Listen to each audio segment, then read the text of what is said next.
ಕರಾವಳಿ ನ್ಯೂಸ್ ನೆಟ್ವರ್ಕ್ಗೆ ಸ್ವಾಗತ.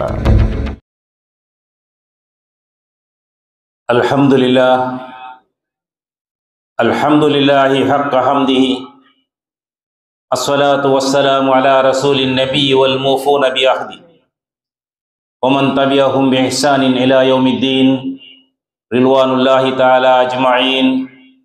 ಅಲ್ಲಾಹುಮ್ಮ ಸಲ್ಲಿ ಅಲಾ ಮುಹಮ್ಮದಿನ್ ವ ಅಲಾ ಆಲಿ ಮುಹಮ್ಮದ್ ಕಮಾ ಸಲ್ಲೈತ ಅಲಾ ಇಬ್ರಾಹೀಮ ವ ಅಲಾ ಆಲಿ ಇಬ್ರಾಹೀಮ್ ವ ಬಾರಿಕ್ ಅಲಾ ಮುಹಮ್ಮದಿನ್ ವ ಅಲಾ ಆಲಿ ಮುಹಮ್ಮದ್ ಕಮಾ ಬಾರಕ್ತ ಅಲಾ ಇಬ್ರಾಹೀಮ ವ ಅಲಾ ಆಲಿ ಇಬ್ರಾಹೀಮ ಫಿಲ್ ಆಲಮೀನ ಇನ್ನಕ ಹಮೀದುಂ ಮಜೀದ್. ಇನ್ ಉರೀದು ಇಲ್ಲಲ್ ಇಸ್ಲಾಹ ಮಸ್ತತಅತು ವ ಮಾ ತೌಫೀಕಿ ಇಲ್ಲಾ ಬಿಲ್ಲಾಹ್ ಅಲೈಹಿ ತವಕ್ಕಲ್ತು ವ ಇಲೈಹಿ ಉನೀಬ್. ರಬ್ಬಿ ಇಶ್ರಹ್ ಲೀ ಸದ್ರಿ ವ ಯಸ್ಸಿರ್ ಲೀ ಅಮ್ರಿ ವಹ್ಲುಲ್ ಉಕ್ದತಂ ಮಿನ್ ಲಿಸಾನಿ ಯಫ್ಕಹು ಕೌಲಿ. ಅಊದು ಬಿಲ್ಲಾಹಿ ಮಿನಶ್ ಶೈತಾನಿರ್ ರಜೀಮ್. ಬಿಸ್ಮಿಲ್ಲಾಹಿರ್ ರಹ್ಮಾನಿರ್ ರಹೀಮ್.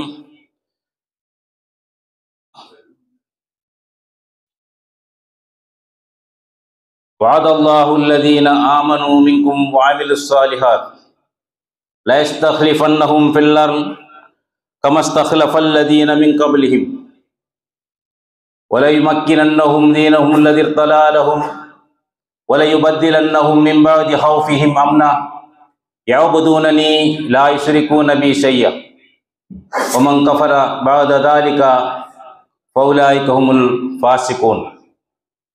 ವಾಕೀಮುಸ್ ಸಲಾತ ವಆತುಜ್ ಝಕಾತ ವಾತಿಉರ್ ರಸೂಲ ಲಅಲ್ಲಕುಂ ತುರ್ಹಮೂನ್. ಸದಕಲ್ಲಾಹುಲ್ ಅಲಿಯುಲ್ ಅಲೀಮ್.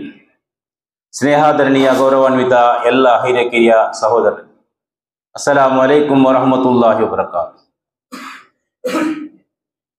ಇಂದು ನಾವು ಈ ದೇಶದಲ್ಲಿ ಒಂದು ಭಯದ ವಾತಾವರಣದಲ್ಲಿ ಜೀವಿಸ್ತಾ ಇದ್ದೇವೆ. ಕಳೆದ ಜನವರಿಯಲ್ಲಿ 22ನೇ ತಾರೀಕು ಒಂದು ಘಟನೆ ನಡೆಯುತ್ತದೆ. ಮುಂದೆ ಏನಾಗಬಹುದು, ಇನ್ನೊಂದು ಚುನಾವಣೆ ಬರುತ್ತದೆ, ಮುಂದೆ ಏನಾಗಬಹುದು, ಮತ್ತೊಂದು ಕಡೆ NRC CA ಪ್ರಕಟಣೆಗಳು ಬರುತ್ತವೆ, ಮತ್ತೆ ಏನಾಗಬಹುದು. ಹೀಗೆ ಒಂದೊಂದು ರೀತಿಯ ಭಯ. ಒಂದು ಕಡೆ ದಾರಿದ್ರ್ಯದ ಭಯ, ಒಂದು ಕಡೆ ರೋಗದ ಭಯ, ಒಂದು ಕಡೆ ಆಡಳಿತದ ಭಯ, ಮತ್ತೊಂದು ಕಡೆ ಪರಸ್ಪರ ಸಮುದಾಯದಲ್ಲಿ ಸಂಘರ್ಷದ ಭಯ. ಇಂತಹ ಎಲ್ಲ ಭಯದಿಂದ ಕೂಡಿದ ಈ ಜೀವನದಲ್ಲಿ ಈ ಭಯಮುಕ್ತವಾದ ಒಂದು ವಾತಾವರಣವನ್ನು ಉಂಟು ಮಾಡುವುದು ಹೇಗೆ? ಭಯ ಉಂಟಾಗುವುದು ಹೊಸ ವಿಷಯ ಅಲ್ಲ. ಪ್ರವಾದಿ ಮುಹಮ್ಮದ್ ಸಲ್ಲಲ್ಲಾಹು ಅಲೈಹಿ ವಸಲ್ಲಂ ಅವರಿಗೆ ಕುರಾನ್ ಅವತೀರ್ಣಗೊಳಿಸಿ ಹೇಳಲಾಯಿತು, ಆ ಭಯ ನಿಮಗೆ ಖಂಡಿತವಾಗಿಯೂ ಈ ಭೂಮಿಯಲ್ಲಿ ಇದೆ. ಆದಮ್ ಅಲೈಹಿಸ್ಸಲಾಮರನ್ನು ಈ ಭೂಮಿಗೆ ಕಳುಹಿಸುವಾಗ ಕುಲ್ ನಹ್ಬಿತು ಮಿನ್ಹಾ ಜಮಿಯ ಫೈಮ್ಮಾ ಯತಿಯನ್ನಕುಂ ಮಿನ್ನಿ ಹುದನ್ ಫಮನ್ ತಬಿಯ ಹುದಾಯ ಫಲಾ ಖೌಫುನ್ ಅಲೈಹಿಂ ವಲಾ ಹುಂ ಯಹ್ಜನೂನ್. ನೀವು ಇಲ್ಲಿಂದ ಇಳಿದು ಹೋಗಬೇಕು. ನಿಮ್ಮ ಪರೀಕ್ಷೆಯಲ್ಲಿ ನಡೆಯಿತು. ನೀವು ಅಲ್ಲಾಹನ ಆಜ್ಞೆಯನ್ನು ಉಲ್ಲಂಘಿಸಿದ ಕಾರಣ ನಿಮಗೆ ಪಶ್ಚಾತ್ತಾಪ, ಭಯ ಅಲ್ಲಿ ಇರಬಹುದು. ಆದರೆ ಭಯ ಇಲ್ಲದ ಒಂದು ವಾತಾವರಣ ಉಂಟು ಮಾಡುತ್ತೇವೆ. ನೀವು ಈ ಭೂಮಿಯಿಂದ ಇಳಿದು ಹೋದರೆ ನಮ್ಮ ಪ್ರವಾದಿಗಳು ನಿಮಗೆ ಸಂದೇಶ ತರುತ್ತಾರೆ. ಯಾರು ಆ ಪ್ರವಾದಿಗಳ ಸಂದೇಶವನ್ನು ಅನುಸರಿಸುತ್ತಾರೋ ಫಮನ್ ತಬಿಯ ಹುದಾಯ, ಇತ್ತಿಬಾ ಮಾಡಬೇಕು, ಫಲಾ ಖೌಫುನ್ ಅಲೈಹಿಂ ವಲಾ ಹುಂ ಯಹ್ಜನೂನ್. ನಿಮಗೆ ಯಾವುದೇ ಭಯವಾಗಲಿ ದುಃಖವಾಗಲಿ ಇರಲಾರದು. ಭಯ, ದುಃಖ. ನಿನ್ನೆಯ ಘಟನೆ ನಡೆದರೆ ನಾವು ಇಂದು ದುಃಖ ಅನುಭವಿಸ್ತೇವೆ. ನಾಳೆಯ ಘಟನೆ ಬಗ್ಗೆ ನಮಗೆ ಭಯ ಉಂಟಾಗುತ್ತದೆ. ಆ ಭಯ ಇಲ್ಲದೆ ಇರುವಂತಹ ವಾತಾವರಣ ನಿಮಗೆ ಬೇಕೇ? ನೀವು ಅಲ್ಲಾಹ್ ಮತ್ತು ಅಲ್ಲಾಹನ ಪ್ರವಾದಿಯನ್ನು ನಿಶ್ಚರ್ಥವಾಗಿ ಅನುಸರಿಸುವವರಾಗಬೇಕು. ಅದರ ಹೊರತು ನಿಮಗೆ ಭಯಮುಕ್ತ ವಾತಾವರಣ ಖಂಡಿತವಾಗಿಯೂ ಇಲ್ಲ. ಪ್ರವಾದಿ ಮುಹಮ್ಮದ್ ಸಲ್ಲಲ್ಲಾಹು ಅಲೈಹಿ ವಸಲ್ಲಂ ಜೀವನ ತೆಗೆದು ನೋಡುವ, ನಮ್ಮ ಜೀವನ ತೆಗೆದು ನೋಡುವ, ನಮ್ಮ ಇಬಾದತ್ತುಗಳು ಹೇಗಿವೆ, ನಮ್ಮ ಅಮಲೆ ಸಾಲಿಹಾತ್ ಹೇಗಿದೆ. ಅಲ್ಲಾಹ್ ಹೇಳುವುದು ವಅದಲ್ಲಾಹು ಅಲ್ಲದೀನ ಆಮನೂ ಮಿನ್ಕುಂ ವಅಮಿಲುಸ್ ಸಾಲಿಹಾತ್. ನಿಮ್ಮಲ್ಲಿ ಸತ್ಕರ್ಮ ಮಾಡುವ ಸತ್ಯವಿಶ್ವಾಸಿಗಳಿಗೆ. ಯಾವ ಆಮನು ಅಂತ ಹೇಳಿದರೆ ಅಮಲೆ ಸಾಲಿಹಾತ್ ಮಾಡುವ, ನಾವು ನಮಾಜ್ ಮಾಡುತ್ತೇವೆ, ನಾವು ಜಕಾತ್ ಕೊಡುತ್ತೇವೆ, ನಾವು ಹಜ್ಜಿ ಮಾಡುತ್ತೇವೆ, ನಾವು ಉಮ್ರಾ ಮಾಡುತ್ತೇವೆ, ನಾವು ಕುರಾನ್ ಓದ್ತೇವೆ. ಇದೆಲ್ಲ ನಮಗೆ ಅಮಲೆ ಸ್ವಾಲಿಹಾತ್ ಮಾಡಲಿಕ್ಕೆ ಪ್ರೇರಣೆ ಕೊಡುವಂತಹ ಕರ್ಮಗಳು. ನಾವು ಕೇವಲ ಮೂಮಿನಾಗಿ ಜೀವಿಸಿದರೆ ಸಾಲದು. ಆ ಮೂಮಿನಾಗಿರುವುದರೊಂದಿಗೆ ಎಲ್ಲ ಕಡೆ ಕುರಾನ್ನಲ್ಲಿ ಹೇಳಾಗಿ ಇಲ್ಲಲ್ಲದೀನ ಆಮನು ವಾಮಿಲು ಸ್ವಾಲಿಹಾತ್. ಏನು ಅಮಲೆ ಸ್ವಾಲಿಹಾತ್? ಅಮಲೆ ಸ್ವಾಲಿಹಾತ್ ಅಂತ ಹೇಳಿದರೆ ನಾವು ಈ ಭೂಮಿಯಲ್ಲಿ ಜೀವಿಸುವುದು ಏಕೆ ಎಂದು ನಾವು ತಿಳಿಯಬೇಕು. ಕುಂತುಂ ಖೈರ ಉಮ್ಮತಿನ್ ಉಖ್ರಿಯತ್ ಲಿನ್ನಾಸ್, ನಾವು ನೆನಪಿಡಬೇಕಾದ ಸತ್ಯವಿಶ್ವಾಸಿಗಳಾದ ನಮಗೆ ಯಾಯುವಲ್ಲದೀನ ಆಮನು ಎಂದು ಹೇಳುವ ಎಲ್ಲ ಪದಗಳು. ಯಾಯುವಲ್ಲದೀನ ಆಮನು ಅಂತ ಹೇಳಿದರೆ ಏನು? ಒಂದನೇದಾಗಿ ನಮ್ಮ ವಿಶ್ವಾಸವನ್ನು ನಾವು ಸರಿಪಡಿಸಬೇಕು. ಅದರ ಹೊರತು ನಮಗೆ ಜೀವನ ಇಲ್ಲ. ನಮ್ಮ ವಿಶ್ವಾಸ ಹೇಗಿದೆ? ನಮ್ಮ ವಿಶ್ವಾಸ ಹೇಗಿದೆ? 6 ವಿಷಯಗಳನ್ನು ಒಳಗೊಂಡರೆ ನಾವು ಯಾಯುವಲ್ಲದೀನ ಆಮನು ಆಗ್ತೇವೆ. ಆ 6 ವಿಷಯಗಳು ನಮಗೆ ಮನವರಿಕೆ ಆಗಬೇಕು. ಅಲ್ಲಾಹನ ಮೇಲಿನ ವಿಶ್ವಾಸ ನನಗೆ ಸರಿಯಾಗಿದೆಯೇ? ಅಲ್ಲಾಹನು ನನ್ನನ್ನು ಸದಾ ನೋಡುತ್ತಿದ್ದಾನೆ. ನನ್ನನ್ನು ಉಂಟು ಮಾಡಿದ್ದು ಮಾತ್ರ ಅಲ್ಲ, ನಾನು ಮಾಡುವ ಪ್ರತಿಯೊಂದು ಕರ್ಮಗಳ ಬಗ್ಗೆ ಅವನು ನೋಡ್ತಾ ಇದ್ದಾನೆ. ನಾಳೆ ಆ ಅಲ್ಲಾಹನ ಮುಂದೆ ಹೋಗಿ ನನಗೆ ನಿಲ್ಲಲಿಕ್ಕಿದೆ, ನನ್ನ ಈ ಜೀವನದ ಲೆಕ್ಕ ಕೊಡಲಿಕ್ಕಿದೆ. ಎರಡನೇದಾಗಿ ಮಲಾಯಿಕೆಗಳು ಅಂತೂಮಿನ ಬಿಲ್ಲಾಹಿ ವ ಮಲಾಯಿಕತಿ. ಮಲಾಯಿಕನ ಮೇಲೆ ವಿಶ್ವಾಸ ಇದ್ದರೆ ಸಾಲದು, ಆ ಮಲಾಯಿಕೆಗಳು ನಮ್ಮನ್ನು ಸದಾ ನೋಡುತ್ತಿದ್ದಾರೆ. ಆ ಪ್ರಜ್ಞೆ ನಮಗೆ ಬೇಕು. ಆ ಮಲಾಯಿಕೆಗಳು ನಮಗೆ ಒಂದೊಂದು ದಿನ ಒಂದೊಂದು ಪುಟವನ್ನು ಬರೆಯುತ್ತಾರೆ. ಆ ಪುಟದಲ್ಲಿ ನಮ್ಮ ಕರ್ಮಗಳು ಹೇಗಿರಬಹುದು, ಆ ಪ್ರಜ್ಞೆ ನಮಗೆ ಬೇಕು.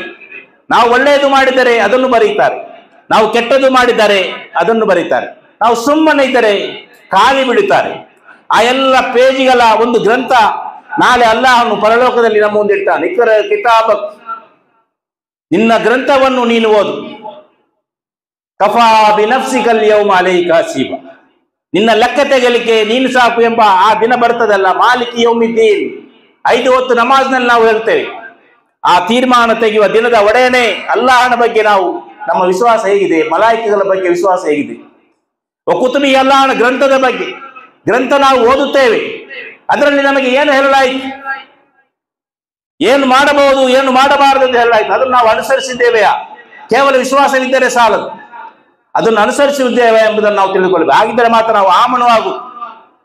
ನಮಗೆ ವಿಶ್ವಾಸ ಇದೆ, ಅನುಸರಣೆ ಇಲ್ಲ ಎಂದಾದರೆ ನಾವು ಪರಿಪೂರ್ಣ ಆಮನು ಆಗುವುದಿಲ್ಲ. ಮತ್ತು ವರುಸುಲಿಹಿ, ಪ್ರವಾದಿಗಳ ಬಗ್ಗೆ, ಪ್ರವಾದಿಗಳು ಎಲ್ಲ ಆಗು ಹೋಗುಗಳ ಬಗ್ಗೆ ನಮ್ಮ ಮುಂದೆ ಹೇಳ್ತಾರೆ. ನೀವು ಹೀಗೆ ಮಾಡಿದರೆ ಸ್ವರ್ಗಕ್ಕೆ, ಹೀಗೆ ಮಾಡಿದರೆ ನರಕಕ್ಕೆ. ಆ ವಿಶ್ವಾಸ ನನ್ನ ಹೃದಯದ ಒಳಗೆ ಇದೆಯೋ ಇಲ್ಲವೋ ಎಂಬುದನ್ನು ನಾವು ನೋಡಬೇಕು. ಮತ್ತು ಪ್ರವಾದಿಗಳ ವಿಶ್ವಾಸದೊಂದಿಗೆ ಆ ಪರಲೋಕದ ವಿಶ್ವಾಸ. ಇನ್ನ ನಹ್ನು ನುಹ್ಯಿಲ್ ಮೌತಾ ವ ನಕ್ತುಬು ಮಾ ಕದ್ದಮು ವ ಆಸಾರಹುಂ ವ ಕುಲ್ಲ ಶೈಇನ್ ಅಹ್ಸೈನಾಹು ಫೀ ಇಮಾಮಿನ್ ಮುಬೀನ್. ಕುರಾನ್. ನಾವು ಮರಣ ಹೊಂದಿದವರನ್ನು ಎಬ್ಬಿಸ್ತೇವೆ. ಇದು ಕೇವಲ ಒಂದು ಕಥೆ ಅಲ್ಲ, ಖಂಡಿತವಾಗಿಯೂ ಇನ್ನ ನಹ್ನು ನುಹ್ಯಿಲ್ ಮೌತಾ, ನಿಮ್ಮನ್ನು ನಾವು ಎಬ್ಬಿಸ್ತೇವೆ ಮರಣ ಹೊಂದಿದವರನ್ನು. ವ ನಕ್ತುಬು ಮಾ ಕದ್ದಮು ವ ಆಸಾರಹುಂ, ನಿಮ್ಮ ಎಲ್ಲ ಲೆಕ್ಕವನ್ನು ನಿಮ್ಮ ಮುಂದೆ ತರ್ತೇವೆ. ವ ಆಸಾರಹುಂ, ವಿತ್ ವಿಡಿಯೋ, ವಿತ್ ಸಿನರಿ. ವಕುಲ್ಲ ಶೈಇನ್ ಅಹ್ಸೈನಾಹು ಫೀ ಇಮಾಮಿನ್ ಮುಬೀನ್, ಅದು ಎಂದು ಅಳಿಸಲಿಕ್ಕೆ ಸಾಧ್ಯವಿಲ್ಲದಂತಹ ಒಂದು ಹಾರ್ಡ್ ಡಿಸ್ಕ್ ನಲ್ಲಿ ನಾವು ಸೇಕರಿಸುತ್ತಿದ್ದೇವೆ. ಅದು ಅನ್ಲಿಮಿಟೆಡ್ ಡಿವೈಸ್ ಆಗಿದೆ. ಅಂತ ಒಂದು ಗ್ರಂಥವನ್ನು ನಿಮ್ಮ ಮುಂದೆ ತರುತ್ತೇವೆ. ಆ ಗ್ರಂಥದ ಮುಂದೆ ನಾವು ಉತ್ತರ ಕೊಡಲಿಕ್ಕಿದೆ, ಆ ಲೆಕ್ಕದ ಮುಂದೆ ನಾವು ಅಲ್ಲಾಹನ ಮುಂದೆ ಉತ್ತರ ಕೊಡಲಿಕ್ಕಿದೆ ಎಂಬುದನ್ನು ನಾವು ತಿಳಿದಿರಬೇಕು. ಆ ವಿಶ್ವಾಸ ನಮಗೆ ಉಂಟಾ? ವಲ್ ಕದ್ರಿ ಖೈರಿಹಿ ಶರ್ರಿಹಿ ಮಿನಲ್ಲಾಹಿ ತಆಲಾ, ನಮ್ಮ ಜೀವನದಲ್ಲಿ ಸಂಭವಿಸುವ ಎಲ್ಲ ಘಟನೆಗಳು ಅಲ್ಲಾಹನ ತೀರ್ಮಾನವಾಗಿದೆ ಎಂಬ ಪರಿಪೂರ್ಣ ವಿಶ್ವಾಸ ನಮಗಿದೆ ಎಂಬುದನ್ನು ನೋಡಿದರೆ ಯಾ ಅಯ್ಯುಹಲ್ಲದೀನ ಆಮನು ಎಂಬ ವಿಷಯ ಪರಿಪೂರ್ಣ ಆಗ್ತದೆ. ಆದ್ದರಿಂದ ವಾದಲ್ಲಾಹುಲ್ಲದೀನ ಆಮನು ಮಿನ್ಕುಂ ವ ಅಮಿಲುಸ್ ಸ್ವಾಲಿಹಾತ್, ಅಲ್ಲಾಹ ವಾಗ್ದಾನ ಮಾಡುತ್ತಾನೆ. ನಿಮಗೆ ಈ ಭಯ ಇದೆ ಅಲ್ಲ, ಈ ಭಯ ನಿಮಗೆ ಮುಕ್ತ ಆಗಬೇಕಾದರೆ ಅಲ್ಲಾಹನು ವಾಗ್ದಾನ ಮಾಡುತ್ತಾನೆ, ನೀವು ಸತ್ಕರ್ಮ ಮಾಡುವವರಾಗಬೇಕು. ಪ್ರವಾದಿ ಮುಹಮ್ಮದ್ ಸಲ್ಲಲ್ಲಾಹು ಅಲೈಹಿ ವಸಲ್ಲಂ ರವರು ಹೇಗೆ ಸತ್ಕರ್ಮ ಮಾಡಿದರು, ಆ ಸತ್ಕರ್ಮದ ಬಗ್ಗೆ ನಾವು ತಿಳಿಯಬೇಕು. ಸತ್ಕರ್ಮ ಅಂತ ಹೇಳಿದರೆ ನಮ್ಮ ಮನಸ್ಸು, ನಮ್ಮ ಚಿಂತನೆ ಏನಿದೆ, ನಮ್ಮ ಮಾತು ಏನಿದೆ, ನಮ್ಮ ಕಿವಿ ಏನಿದೆ, ನಮ್ಮ ಕೈಗಳು, ನಮ್ಮ ಕಾಲುಗಳು, ಒಳ್ಳೆಯ ಕರ್ಮಕ್ಕೆ ಮುಂದೆ ಹೋಗಬೇಕು. ಆ ಒಳ್ಳೆಯ ಕರ್ಮಗಳೇ ನಮಗೆ ಸತ್ಕರ್ಮಗಳು, ಅಮಲೆ ಸ್ವಾಲಿಹಾತ್ಗಳು. ನಾವು ಕೇವಲ ನಮಾಜು ಮಾಡುವುದರಿಂದ, ಉಪವಾಸ ಆಚರಿಸುವುದರಿಂದ ನಮ್ಮ ಬಗ್ಗೆ ಜನರಿಗೆ ತಿಳಿಯಲಿಕ್ಕೆ ಸಾಧ್ಯವಿಲ್ಲ. ಪ್ರವಾದಿ ಮೊಹಮ್ಮದ್ ಸಲ್ಲಲ್ಲಾಹು ಅಲೈಹಿ ವಸಲ್ಲಂ ತೋರಿಸಿಕೊಟ್ಟ ಮಾರ್ಗ, ಸಹಾಬಿಗಳ ಮಾರ್ಗ, ಅದು ಭಯಮುಕ್ತವಾದ ಆ ಮಾರ್ಗ. ಯಾವುದಂತ ಹೇಳಿದರೆ, ನಾವು ಯಾಯಲ್ಲದೀನ ಆಮನು ಅಂತ ಹೇಳಿದಾಗ ನಾವು ಕೇವಲ ವಿಶ್ವಾಸಿಗಳು ಮಾತ್ರವಲ್ಲ, ನಾವು ವಿಶ್ವಸ್ತರು, ನಾವು ಪ್ರಾಮಾಣಿಕರು ಎಂಬ ಅರ್ಥ ಕೂಡ ಇದೆ. ಇನ್ನು ಆಮನು ಅಂತ ಹೇಳಿದರೆ ಯಾವುದೇ ಭಯವಿಲ್ಲದವ. ಇನ್ನು ಆಮನು ಅಂತ ಹೇಳಿದರೆ ಈ ಸಮಾಜದಲ್ಲಿ ಪ್ರಾಮಾಣಿಕನಾಗಿ, ಶಾಂತಿಗಾಗಿ, ನೆಮ್ಮದಿಗಾಗಿ ಪ್ರಯತ್ನ ಮಾಡುವ ಅಮನ್ ಅಂತ ಹೇಳ್ತೇವೆ ನಾವು. ಆ ಆಮನು ಎಂಬ ಪದವನ್ನು ನಾವು ಆಳವಾಗಿ ಅಧ್ಯಯನ ಮಾಡಿದರೆ ನಮಗೆ ತಿಳಿದು ಬರುತ್ತದೆ. ಅಂತ ಆಮನು ನಾವು ಸತ್ಕರ್ಮಗಳನ್ನು ಮಾಡದೆ ಹೋದರೆ ನಾವು ಇನ್ನೂ ಭಯಾನಕವಾದ ವಾತಾವರಣ ಅನುಭವಿಸಬೇಕಾಗ್ತದೆ. ಪ್ರವಾದಿ ಮೊಹಮ್ಮದ್ ಸಲ್ಲಲ್ಲಾಹು ಅಲೈಹಿ ವಸಲ್ಲಂ ಕಾಲದಲ್ಲಿ ಭಯ ಇತ್ತು. ಅದು ಹೇಗೆ ನಿವಾರಿಸಿದರು? ಎರಡೇ ಎರಡು ಗುಣಗಳು. ಆ ಗುಣಗಳನ್ನು ನಾವು ಮೈಗೂಡಿಸಿದರೆ ಖಂಡಿತವಾಗಿಯೂ ಈ ದೇಶದ ಭಯದ ವಾತಾವರಣವನ್ನು ನಾವು ಮುಕ್ತಗೊಳಿಸಬಹುದು. ಅದು ಏನು? ಒಂದನೆಯದು, ನಾವು ಜನರೊಂದಿಗೆ ಸಂಪರ್ಕ ಇರಿಸುವಂತಹದ್ದು. ಎಲ್ಲ ಮನುಷ್ಯರೊಂದಿಗೆ ಸಂಪರ್ಕ, ಕಮ್ಯುನಿಕೇಶನ್ ಇರಬೇಕು. ಎರಡನೇದಾಗಿ ನಮ್ಮ ಸ್ವಭಾವ, ನಮ್ಮ ಅಖ್ಲಾಕ್, ನಮ್ಮ ಚಾರಿತ್ರ್ಯ ಉತ್ತಮವಾಗಿರಬೇಕು. ಈ ಎರಡು ಗುಣಗಳು ಈ ಸಮಾಜವನ್ನು ಬದಲಿಸ್ತದೆ.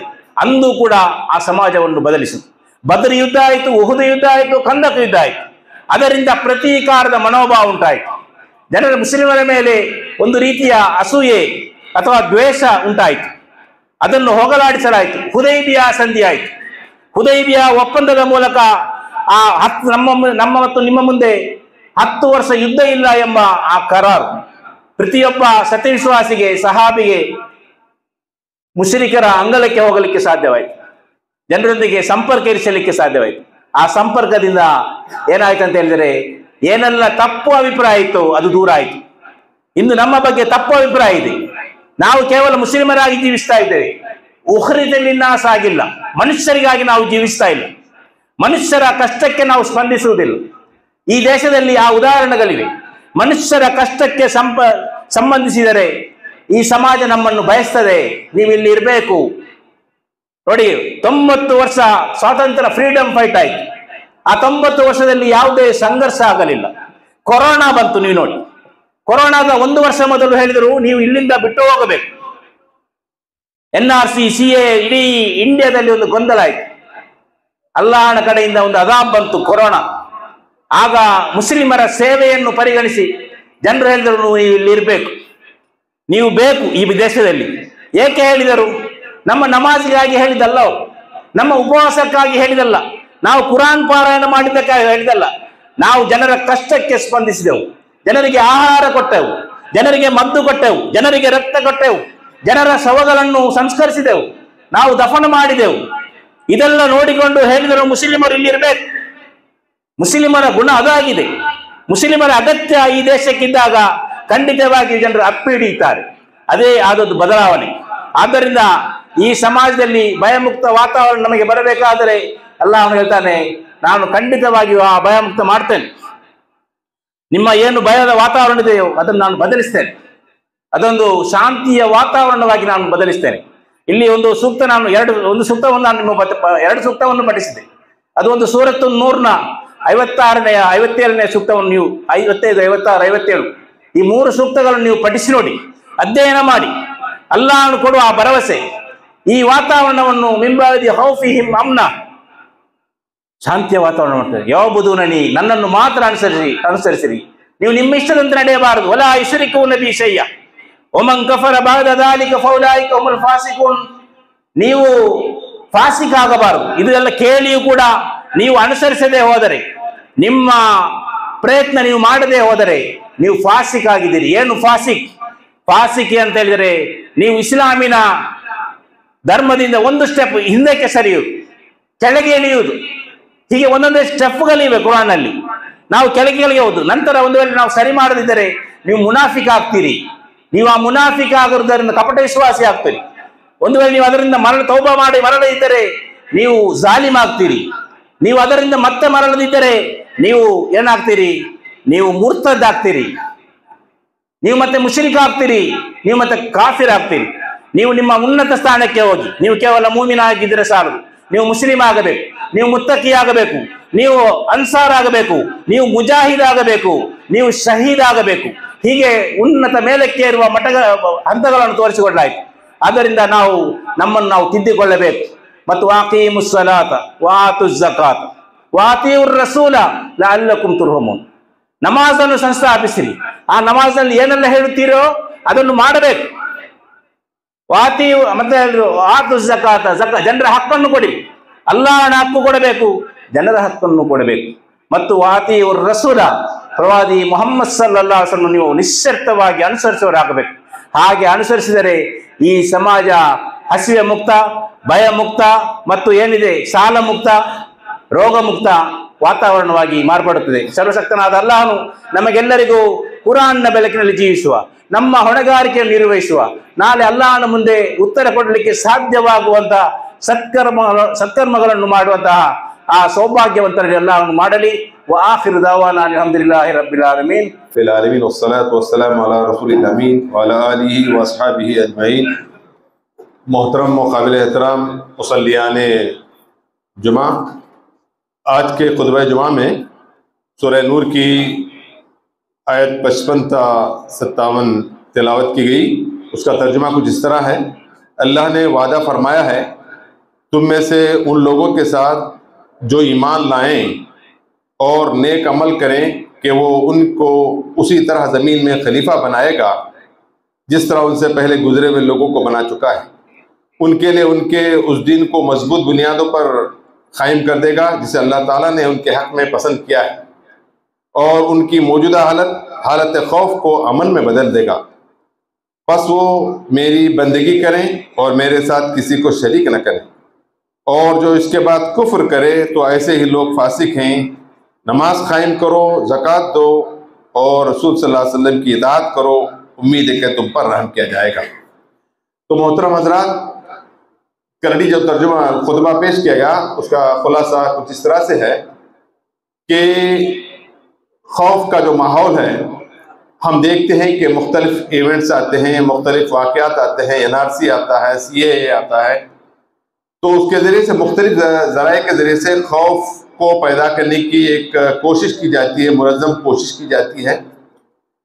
تو گویا جو ہے کہیں جو ہے حکومت کا خوف طاری ہو جلا جاتا ہے، اور پھر جو ہے فسادات کا خوف جو ہے طاری ہوتا ہے. تو ان تمام جو ہے خوف کے ماحول سے باہر نکالنے کا جو راستہ ہے وہ ہم کو قرآن حدیث میں ملتا ہے. اور یہ کوئی نیا ماحول نہیں ہے کہ اس سے پہلے کسی کو خوف میں مبتلا نہیں کیا گیا، کسی کو آزمایا نہیں گیا. حضرت آدم علیہ السلام کو جب زمین پر بھیجا گیا تو اس کے ذریعے سے جو غلطی سرزد ہوئی تھی اس کا تدارک کیا گیا، اور پھر جو ہے اللہ تعالیٰ خوف کے ذریعے سے خوف سے نکالنے کے لیے یہ شرط لگاتا ہے کہ اللہ کی اطاعت کی جائے، رسول صلی اللہ علیہ وسلم کی اطاعت کی جائے. رسول صلی اللہ علیہ وسلم نے عبادات کا جو طریقہ کیا ہے، کیسے عمل کر کے اپنی زندگی بتائی ہے، اور عمل صالح میں نماز ہے، روزہ ہے، زکوٰۃ ہے. تو گویا جو ہے مومن کے ساتھ جو ہے ایمان کے ساتھ عمل صالح ضروری ہے. ہم کس طرح سے جئیں اور کس طرح سے زندگی گزاریں، جس کے لیے قرآن مجید نے کہا کہ کنتم خیر امت اخرجت للناس، یعنی تم وہ بہترین امت ہو جو برپا کی گئی ہے، تم بھلائیوں کا حکم دیتی ہو، برائیوں سے روکتی ہو. تو بھروسہ جو اللہ تعالیٰ کے اوپر جو بھروسہ ہے، یقین کی جو کیفیت ہے، وہ چھ باتوں کے ذریعے سے ہم کر سکتے ہیں اس کو یقین. سب سے پہلی بات جو ہے کہ اللہ پر بھروسہ، یعنی اللہ تعالیٰ کو ہم اس کے صفات کے ساتھ مانیں، اللہ پر یقین رکھیں، اور یہ یقین رکھیں کہ اللہ تعالیٰ جو ہے اس کائنات کو بنایا ہے، وہی جو ہے ہمیں زندگی گزارنے کا طریقہ دیتا ہے، اور وہی جو ہے رزق کا انتظام کرتا ہے. اسی سے خوف کیا جا سکتا ہے اور کسی سے خوف نہیں ہونا چاہیے. دوسری بات جو بتائی گئی کہ ملائکہ پر یقین ہونا چاہیے ہمارا، کہ ملائکہ ہمیں دیکھ رہے ہیں، ہمارے ایک ایک جو ہے کام کا، ایک ایک اچھائی کا اور برائی کا اس کو نوٹ کر رہے ہیں، اور ہر روز جو ہے ہر گھڑی جو ہے اس کو ادا کر رہے ہیں۔ تیسری بات جو بات بتائی گئی ایمان کے سلسلے میں کہ کتابوں پر یقین ہو، جو کتابیں نازل کی گئی ہیں اس میں خاص کر کے قرآن مجید جو آخری کتاب ہے اس پر ہم کو مکمل یقین ہو کہ یہ تحریف سے پاک ہے، اللہ تعالیٰ نے اس کو بھیجا ہے، یہ جو کسی انسان کی بنائی گئی یا کلام نہیں ہے بلکہ اللہ کا کلام ہے جو انسانوں کی رہنمائی کے لیے بھیجا گیا ہے۔ اس کو پڑھیں، اس کو سمجھیں، اس پر عمل کرنے کی کوشش کریں۔ اور رسول پر جو ہے یقین کی جو بات ہے وہ یہ کہ رسول جو بتاتے ہیں اللہ کی طرف سے بتائی گئی باتیں ہوتی ہیں، اور انہیں جو عمل کر کے بتایا ہے اس کے مطابق اپنی زندگی گزارنے کا معاملہ ہونا چاہیے۔ اور پانچویں بات جو بتائی گئی کہ آخرت یقین کے سلسلے میں کہ ہم جو دوبارہ اٹھائے جائیں گے اور تمام احباب سے ان کا حساب کتاب جو ہے لیا جائے گا، اور پھر جو ہے ان کو جو ہے وہ منظر بتائے جائیں گے اور تمام چیزیں ان کے سامنے آ جائیں گی۔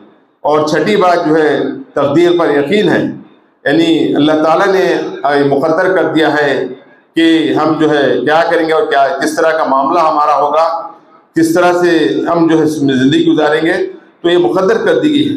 تو خوف سے نجات کے لیے جو ہے ہم کو یہی ہے کہ ہم اچھے کام کریں اور اللہ کے اوپر یقین رکھتے ہوئے ہم عمل صالح کرنے کی کوشش کریں، اللہ کے اوپر یقین رکھیں اور عمل صالح کرنے کی کوشش کریں۔ اچھا کام یہ کہ ہمارا دل پاک ہو، ہمارے دل میں یقین ہو، ہماری جو ہے باتیں جو ہے صحیح ہوں، ہمارے کان صحیح کام کریں، ہمارے اعضاء تمام جو ہے صحیح کام کریں۔